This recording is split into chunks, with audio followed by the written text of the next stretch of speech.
Assalamualaikum warahmatullahi wabarakatuh. Semangat pagi anak-anak. Nah, ibu mau tanya, kalian udah pada mandi belum? Udah pada sarapan belum? Jangan lupa sarapan ya, biar belajarnya kalian konsentrasi dan semangat. Nah, ibu akan memperkenalkan diri dulu. Nama ibu Andria Nohar. Ibu mengajar di Sekolah Dasar Ranca Ekek 3, Kabupaten Bandung, tepatnya di Jawa Barat. Pada tema kali ini, Ibu akan membahas pelajaran kelas 5, tema 2, subtema 1, dan pembelajaran 3, yaitu tentang tanggung jawab terhadap masyarakat. Tanggung jawab sebagai warga masyarakat yaitu mempunyai pengertian tanggung jawab. Ada yang tahu? Tanggung jawab adalah sikap dan perilaku seseorang kepada lingkungannya, terhadap keluarganya, terhadap diri sendiri, maupun terhadap negara dan Tuhannya. Nah, ada jenis-jenis tanggung jawab. Sekarang Ibu mau tanya, ada yang tahu belum jenis-jenis tanggung jawab? Jenis-jenis tanggung jawab yaitu terdiri dari tanggung jawab terhadap diri sendiri. Tanggung jawab terhadap diri sendiri yaitu kita harus bertanggung jawab, kita harus melaksanakan tugas kita terhadap diri sendiri, yaitu untuk, kalau contohnya misalnya belajar, kita harus belajar yang disiplin, tepat waktu, bisa membanggakan orang tua tentunya, orang tua, masyarakat, dan kepada negara juga. Tanggung jawab terhadap keluarga, contohnya kita sama keluarga diberi hak, yaitu hak kita diberikan kasih sayang, dan kewajiban kita yaitu harus belajar dengan rajin, tentunya bisa membanggakan orang tua dan membantu orang tua di rumah ya. Jangan lupa harus bisa membantu orang tua di rumah.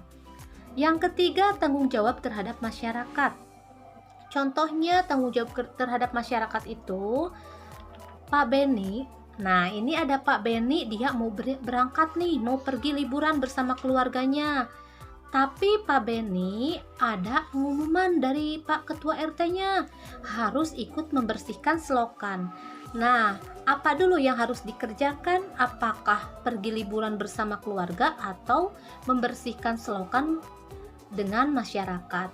Tentunya Pak Beni harus mengedepankan membersihkan selokan bersama masyarakat, karena kita hidup tidak bisa sendiri, kita hidup tidak bisa sama keluarga sendiri, kita hidup dengan masyarakat, dengan orang lain, kita saling membutuhkan, saling individu itu, setiap individu saling membutuhkan, satu warga, satu rumah dengan rumah lain.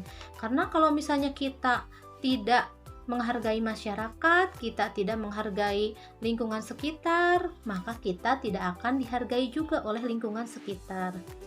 Yang keempat, tanggung jawab terhadap bangsa dan negara. Tanggung jawab terhadap bangsa dan negara yaitu tanggung jawab yang harus dilaksanakan terhadap bangsa dan negara kesatuan Republik Indonesia, harus bisa membanggakan negara kita. Contoh, kita mempunyai bakat renang. Sebagai atlet renang, kita harus ikut olimpiade, harus semangat bisa meraih medali emas ya. Karena apa?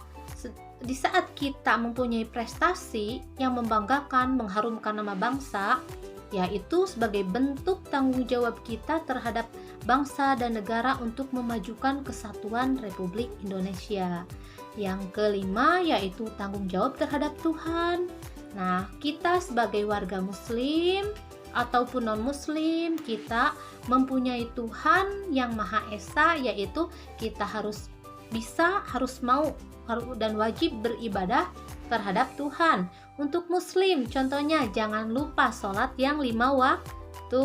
Sholat yang 5 waktu jangan sampai ketinggalan, karena itu merupakan tanggung jawab kita sebagai makhluk hidup, makhluk yang Allah ciptakan, Di dunia ini kita mempunyai perjanjian sebelum kita lahir bahwa kita akan melaksanakan sholat 5 waktu, dan sholat 5 waktu itu yang akan dihisab pertama oleh Allah Subhanahu wa Ta'ala. Yang B, sekarang pengertian masyarakat. Nah, masyarakat itu sendiri mempunyai arti, yaitu setiap warga masyarakat mempunyai kewajiban yang seluas-luasnya terhadap bangsa atau kebudayaannya masing-masing, karena dari setiap kebudayaan mempunyai aturan-aturan di dalam masyarakat ya. Yang ketiga yaitu yang C, tanggung jawab sebagai warga masyarakat, karena kita sebagai individu tidak bisa hidup sendiri. Dari sejak kita mulai lahir sampai dewasa sampai mati kita memerlukan orang lain ya. Kita perlu orang lain dalam melakukan segala hal, kita tidak bisa hidup sendiri. Makanya oleh karena itu kita ada aturan-aturan yang harus kita jalankan. Nah, setelah kalian menyimak tanggung jawab terhadap diri sendiri, terhadap keluarga, terhadap negara, terhadap masyarakat, dan terhadap Tuhannya, Ibu akan memberikan pertanyaan, yaitu pertanyaannya, bagaimana cara pelaksanaan pemilihan ketua RT, pemilihan ketua RW, dan pemilihan kepala desa di daerah kalian masing-masing. Catat waktu dan tempatnya. Mungkin sekian pembelajaran 3 subtema 1 dari Ibu. Jangan lupa rajinlah belajar di rumah, dibimbing sama orang tuanya masing-masing di rumah, semangat terus belajar online-nya. Wassalamualaikum warahmatullahi wabarakatuh.